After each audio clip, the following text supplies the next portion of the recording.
Welcome back. It's another edition of Walter Football, OddsShopper, the two combining here for a very powerful week. Well, it was all Walt last week. We didn't do anything here. We were just providing the platform for Walt to go 4-1, 6-1. When you add the leans, the honorable mentions that don't make the cutting floor right there. We'll tell you all about WalterFootball.com coming up. Walt's got 5 more plays, but have yourself a week, sir.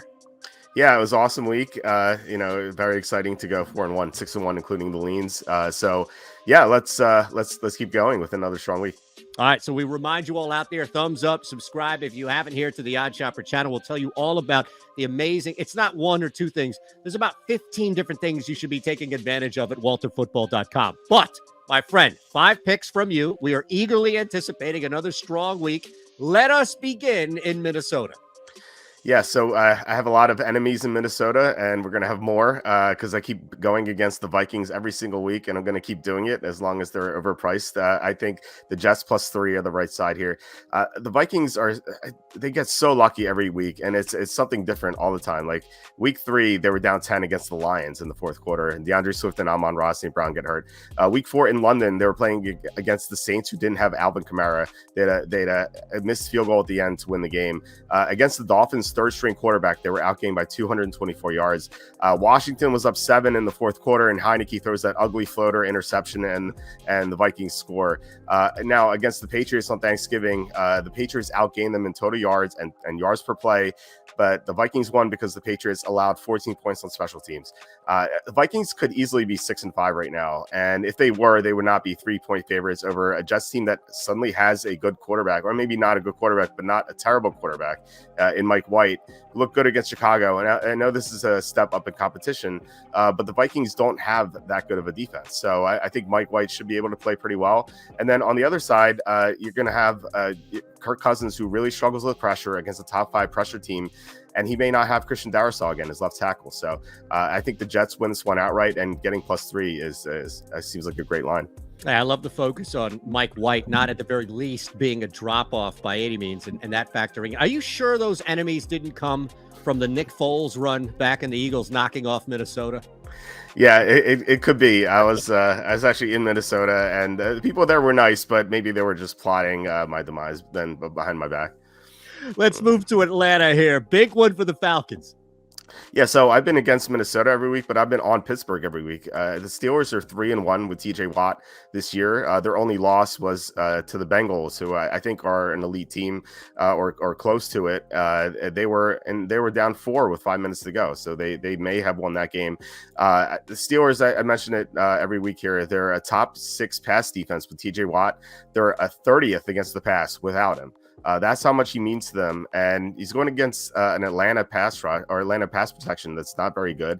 Atlanta has not played that many good teams this year, and they were very lucky to start the year covering the spread. They're 6-0 against the spread covering the year. They had some like fluky results, like week 2 they were down 28-3 against the Rams, and they came back because the Rams took their foot off the gas. Like results like that. Since that 6-0 start against the spread, they're 0-4-2 against the spread. They're 30th in net EPA. The only teams worse than them are the Rams and the Texans. And I still think people don't recognize how bad of a team Atlanta is. Like, they just have nothing going for them at all. The defense stinks. They can't get to the quarterback. They have the worst pressure rate in the NFL. They can't pass protect. The running game's okay, but against the Steelers, I don't think they're going to run that well. So I think Pittsburgh wins this one, and I think the Steelers should be favored by 3 at least. Yeah, it's amazing to see the Falcons as a 1-point home dog on the Westgate lines here against the Steelers team that, yes, tout and pat yourself on the back all you can, Walt, because you were ahead of this one, and you called it right before they turned things around when Watt came back. Yeah, Watt is such a big factor for them. You saw what they did week 1 against the Bengals. They turned Joe Burrow over 5 times, and they get hurt, and they can't stop the pass. But they've also played some tough teams. Before the Saints game, they played the Bengals, the Patriots, Browns are the one exception. They played the Jets, Bills, Buccaneers, Dolphins, and Eagles. Like, that's such a tough slate. And now they get easier teams. Like, they had the Colts Monday night. Now they have the Falcons. I think this is a great opportunity to bet them. You mentioned an easier team. I don't know if it gets any easier than going up against the Houston Texans. And on top of that, there's a lot of drama, as everybody knows, with this game and the Browns-Texans. Yeah, big drama has to be Kyle Allen versus Davis Mills, right? That's what everyone's talking about. Yeah, so I was Well telling done. you, I was telling you before we recorded. I was kind of on Tuesday. I was like, I like this game a little bit. I'm not going to bet it. And then the next day, I was like, I like this game. I'm going to bet it moderately. Now I love this game. So this is Houston's Super Bowl, and they're going to want to beat Deshaun Watson after what happened, no matter what. They're going to sell out. They're going to bring the kitchen sink to beat him. I know they've been blown out the past 2 weeks against Washington and then Miami, but those are two really bad matchups for them. And because they want to run the ball nonstop with Dameon Pierce, and Washington, Miami are two of the best run defenses in the NFL. The Browns are the worst run defense in the NFL. So I think Pierce is going to have a huge bounce back performance. And I think that's going to make things easier for whichever quarterback they decide to go with. I think it's Kyle Allen right now. And if you look at the spread doesn't make any sense to me because a couple weeks ago, Washington was -3.5 in Houston. Now Cleveland's -7. So you're telling me the Browns are 3.5 points better than a solid Washington team. Now you might say, okay, they get Deshaun Watson back, but Watson hasn't played in 2 years. I don't know how rusty he's going to be. I think there's going to be there's going to take some time for him to get back on track. The only time we saw him play was in the preseason. He looked terrible, and I think he played like 2 or 3 drives. Now I don't want to like lean on that completely, but not playing for 2 years, I think is a big deal. So with this being such an emotional game for Houston, I think they at least could keep this close, and it wouldn't surprise me at all if they won outright. So if you have the Browns left in a survivor pool or something, like I would not take them here. I think they're not a good team. They're 3 weeks removed, I think, or 2 weeks removed from losing by 22 against the Dolphins. So, they could easily lose this game, I think. Love that play. Definitely not going to be, I think, the popular one, but those are usually the ones that win, the non-popular ones that you have the information and the data to support it there. We're going to move on our final 2 plays, but let's remind the world, Walt, about WalterFootball.com. It's really your one-stop shop. We say the 5-tool site for everything across the board. You're getting betting analysis, you're getting DFS, you're getting fantasy, you're getting mock drafts ahead of time. You guys are crushing mock drafts when it comes to betting futures as well. So anything and everything in this game, you have us covered. Yeah, 2023 NFL mock drafts. We had 2 of them, and a 2024 NFL mock draft. And as you said, we have draft props ahead of time. So like in April, we'll post them a couple weeks before, and we get some great inside information from Charlie Campbell, who's our senior NFL draft analyst. Like he'll text me like Team X is taking player Y, and like, okay, let me go bet that. So like we'll have that on the site as soon as we get the info. Plus picks against the spread updates, fantasy rankings. We grade every trade and signing. So yeah, you can get everything at WalterFootball.com. All right, let's go to Las Vegas here, and this is another home dog scenario. Yeah, so I think the Chargers are overrated as well. If you look at the results, they haven't won a game by more than 3 since week 4, and that was against Houston. So it's weird that they're favored in Las Vegas, and maybe you could make the case for that to be make the case for this line a couple weeks ago when the Raiders are 2-7. They're coming off that loss against the Colts, but they've been playing a lot better recently. And I think they win this game. The Chargers have a lot of players on the injury report. They have Derwin James, Corey Linsley, Mike Williams, Trey Pipkins. These guys are all on the injury report. They may not play. If they stay there, I really like the Raiders. The Chargers played the Dolphins on Sunday night. They're coming off a win at the last second last week. And you may make the case, okay, the Raiders are coming off 2 overtime games in a row. I actually looked it up, and it's okay to bet the situation. Since the 2010 lockout, teams coming off double overtime games are 9-8 against the spread. So that should not be an issue. So I think this is a mispriced spread. I think people think the Raiders are still one of the worst teams in the NFL. You can make the case they have one of the worst defenses in the NFL, but their offense is great. And the Chargers, outside of a couple of great fantasy players like Eckler and Herbert and Keenan Allen, like what did they have going for them? Their offensive line is in shambles. They've multiple injuries there. They can't stop the run. They can't stop the pass. They can't get to the quarterback without Joey Bosa. Like this Charger team is not very good. And I think they're only favored in Las Vegas because of the disparity between the records. And as I said, the Chargers don't win games by more than 3. So I think this is going to be a tight one, and I think the Raiders take it.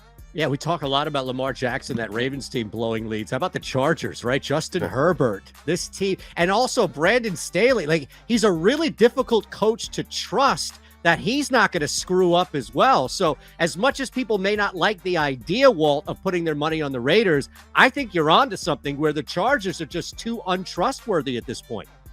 Yeah, I talked about the Chargers Cardinals game last week on the site, and I kind of mentioned it as like the Spider-Man meme game because both teams are the same. Like they have explosive playmakers, they have bad defenses, and they have coaches who blow games. Like it was the same thing, and it was so funny because Arizona had a lead throughout the fourth quarter and they blew it. So I feel like if the Chargers had that lead, they would have blown it, and Arizona would have won by one.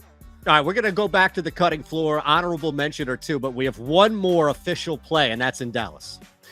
Yeah, it feels like everyone's on Dallas. I'm on the Colts. I think this line's too high, and I thought that, you know, when I saw the advanced spread, so the Westgate publishes spreads a week in advance, it was -9.5, and I was looking at it and I was like, okay, I made it -6.5 because the Colts have a really good defense. They're fourth in defensive EPA.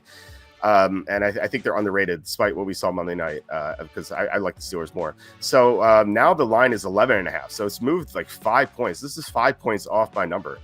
So I feel like I just have to take the Colts. And, you know, it kind of jives with the results this year. Outside of week 2, when the Colts were missing like half the roster against Jacksonville, every game they've played with Matt Ryan under center, they've lost by single digits or won. So like they beat the Raiders on the road. They almost beat the Eagles. They lost by 1. They're 20 yards away from beating the Steelers Monday night. So that would have looked better if they had gotten there. They lost to the Titans twice by single digits. They beat the Chiefs. This team plays close games because they have a great defense and they could run the ball. Dallas is really bad against the run. I think we saw it against Minnesota early on when Dalvin Cook had like a bunch of long runs, but they couldn't keep running with Cook because their defense just got dismantled and the Cowboys threw all over them. I don't know if the Cowboys are going to be focused here because they're coming off a couple of big wins against Minnesota and then the Giants at Thanksgiving. Like, are they really going to have the Colts on the radar? I just don't see them having an A+ performance here. So I like the line value, and the Colts with their great defense and running game, I think they're going to keep this close and lose by like 6 or 7 as they usually do. All right, let's run back real quick, Walt. Your 5 picks, including where we just ended with the Colts-Cowboys game, and then we'll hit what you have as far as anything that didn't make the final cut. Yeah, so the 5 are Jets +3, Steelers -1, Texans +7, Raiders +1.5, and the Colts +11.5. The 2 honorable mentions, they're both from the NFC North. I have the Lions +1. I like what I feel about the Vikings. I feel the opposite about the Lions. Like, they've had such a tough schedule this year. I think they're underrated, and I think people are finally catching on after they almost beat the Bills on Thanksgiving. And I don't quite understand why they're home dogs. Gives me some pause. Then I looked at the injury report. They had Penei Sewell and Evan Brown didn't practice on Wednesday. If they're both in, I like the Lions. If they're both out, I have no interest in this game. So it's kind of an injury thing. The other game is the Packers -4.5. This has to do with Justin Fields. If Justin Fields is out, you're going to see this line skyrocket to like 6 or 7, and we're going to get great value in the contest. So the Packers almost have to be on the card at that point. Yeah, and real quick, you definitely want Justin Fields in versus not, but I don't feel like you're totally screwed on that number if he doesn't play, right? Oh no, I like Green Bay -4.5. Right. I'm sorry. In that sense, like you're the opposite of it. That's what I meant. I apologize. It came out wrong. Yeah, exactly. And I think you have to look at the practice report. So he was limited Wednesday. So if he's limited full, I'm not going to have any interest because he might be healthy. But if he's limited, I think he's not going to be able to run as much. So I would still have some interest in the Packers. But this line's not going to move. It's still going to be 4.5, maybe 4. But if he's out and Trevor Siemian has to start again, or maybe, who knows, Nathan Peterman, this line's going to go to 6.5 or 7 in real life. But because the contest lines are static, it's still 4.5. So you're going to get great value with the Packers in -4.5. And I like to go against terrible teams playing their backup quarterbacks.